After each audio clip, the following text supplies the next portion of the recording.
My first love of the week, guys, is Josh Downs versus the Lions. So there were doubts about Josh Downs after Anthony Richardson took back the starting role.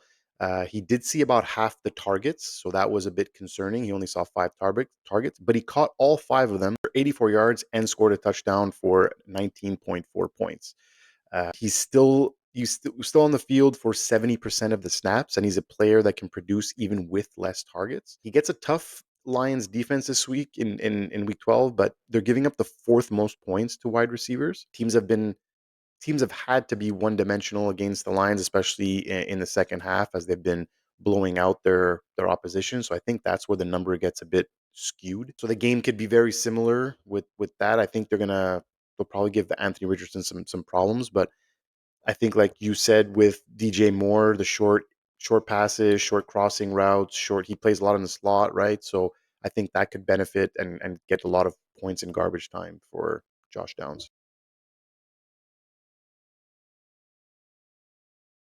Marvin Harrison Jr. at Seattle. Seahawks D are really not what they used to be. They've surrendered multiple TD passes in 5 of the last 7 games and 230 passing yards or more in 6 of the last 7 games. So while they're giving up the 12th most fantasy points to wide receivers in 2024, like other X-type receivers have already done, I think Marvin Harrison Jr. can body his way into a legit wide receiver 1 performance. Just last week, Juwan Jennings torched him for 25 points. Kupp and Demarcus Robinson combined for 50 a week before that. And even Keon Coleman and Khalil Shakir put up 20 points each in week 8. It's been a season of ups and downs for Marvin Harrison Jr., but I think he continues a solid form prior to the bye, and it really turns it on for the rest of the season, because the rest of the season for his schedule is actually quite soft. So if you have him in your lineups, you can probably want to start him. Who's your first love this week? Rhamondre Stevenson versus Miami. So Mondre actually has been a sneaky RB9 in the last 4 weeks and has been seeing a big chunk of volume both in the rushing game, where in the 3 of the last 4 games he's had 20 carries, as well as in the passing game with a minimum of 3 receptions in 3 of the last 4 games as well. On top of that, since the bye week, Gibson hasn't had a game of more than 5 carries. So this is clearly Mondre's world, and we're all just living in it.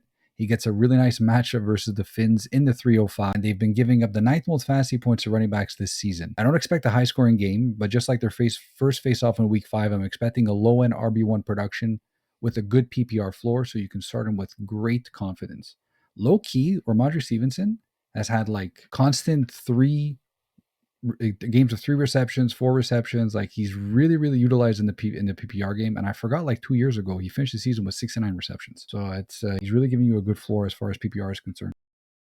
Raj, I'm excited to hear your first love of the week. I have Tommy DeVito versus the Hey. Bucs. Wait, wait, wait, Mwah! wait, wait, That's wait, that's wait, wait, wait, cultural wait. appropriation. Wait, wait. Put some respect on his name. It's Tommy Cutlets. I'm coming with the Tommy Cutlets. Our It's cultural national nightmare appropriation. is finally over. Daniel Jones will never don the Giants jersey again. And the aforementioned Tommy Cutlets is back. Therefore, we'll be picking on the Bucs again. It's always the same story with the Bucs. Worst pass defense, most fantasy points allowed to QBs in the last four games, 7 We've most been talking fantasy about that points allowed before. to receivers. So the matchup is there. Can we trust Tommy DeVito? In 8 full starts last year, he averaged 14 fantasy points per game, and he had 2 breakout games, one against the Commanders. We had 22 fantasy points and 3 TDs, and the Packers on Monday night for 18 fantasy points and 71 rushing yards. That was the game where they panned to his family and Sean Styles literally every single play. It's like, I'm so happy he's back. He's a good athlete, one read QB. So if he doesn't see what he likes, he'll pull it down and run. I do like DJ Moore versus the Vikings this week. So DJ Moore had his first double-digit fantasy outing last week since week 5 against Carolina. Yeah, it's been And he brutal. was finally deployed the right way. Short screen passes at the line of scrimmage, 8 yards after catch per reception. Caleb played on time and on schedule, and I think this is the right way for the new offensive coordinator, Thomas Brown, to call plays for Caleb, to get him to play faster and get the ball out quickly. Moore is an electric player, as we all know, with the ball in his hands.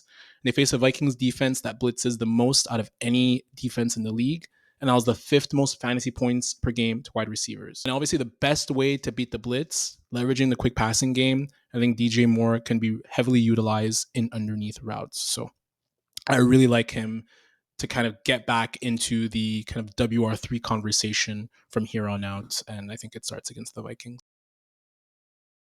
Who's your first hate of the week? Matthew Stafford versus Philly on Sunday Night Football. So Stafford is fresh off his 4 TD outing versus the Pats where he scored a masterful 32 points. But he's up against Philly pass D, who are giving up the fourth fewest fantasy points to quarterbacks and have only surrendered 2 passing touchdowns since their bye in week 5. On top of that, the Eagles are the number 2 ranked pass defense, giving up 173 yards per game. PFF has them rated first in defensive coverage and overall defense. And don't forget about their stud rookie corner, Quinton Mitchell, who has faced and shut down the likes of Drake London, Olave, Evans, Cooper, Neighbors, Chase, Lamb, and McLaurin. If I'm not mistaken, none of those guys got more than 20 receiving yards in their game. There's a bit of Darrelle Revis Island stuff right there. Roger, hold your comments. But Stafford right now is he's riding my bench in week 12. I think I'd rather start DeVito than Stafford this week. I think DeVito has a better chance. Who's your second hate for the week? Chuba Hubbard. I got his name right. Chuba Hubbard versus Kansas City.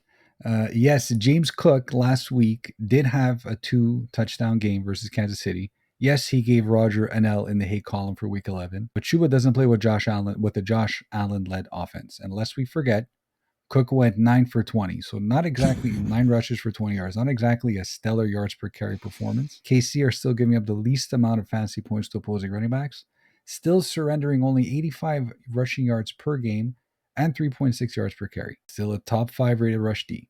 And apparently Jonathan Brooks is expected to get some reps this week. Again, don't expect a whole lot, but still something to factor in. Chuba's a big fave for me week 12. He's barely a flex play, and he's also a borderline bench.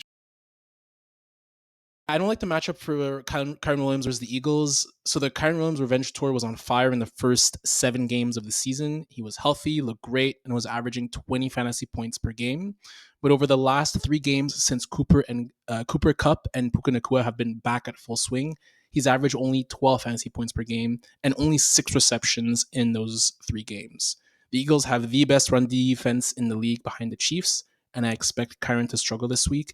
A very tough matchup in a big game between the Rams and the Eagles. What I think is, so when Kupp and Puka were out, they were using a lot of 12 personnel.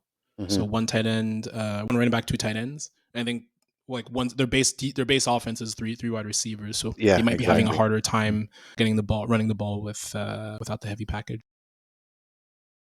Second hate for the week is Jalen Waddle versus the Patriots. I think we all agree it's been a difficult season for Dolphins wide receivers, dealing with the Tua injury. And even when Tua has been back, Jonnu Smith and Devon Achane have been revelations as pass catchers. And while Tyreek Hill has benefited from Tua's return, Waddle meanwhile has only had 1 game above the double-digit fantasy points in the season and is averaging 7.6 fantasy points per game in his past 4 games since Tua's return. Plus, he faces a Patriots team that plays the second most man coverage in the league at 40%, and Waddle only has 0.32 fantasy points per route run versus man defense. So that's 62 routes he's run, 9 catches, 102 yards. That's pretty bad efficiency. Waddle is no Nacua, he's no Kupp, so it's a big time hate for me as a guy relegated to the 4th option on the team.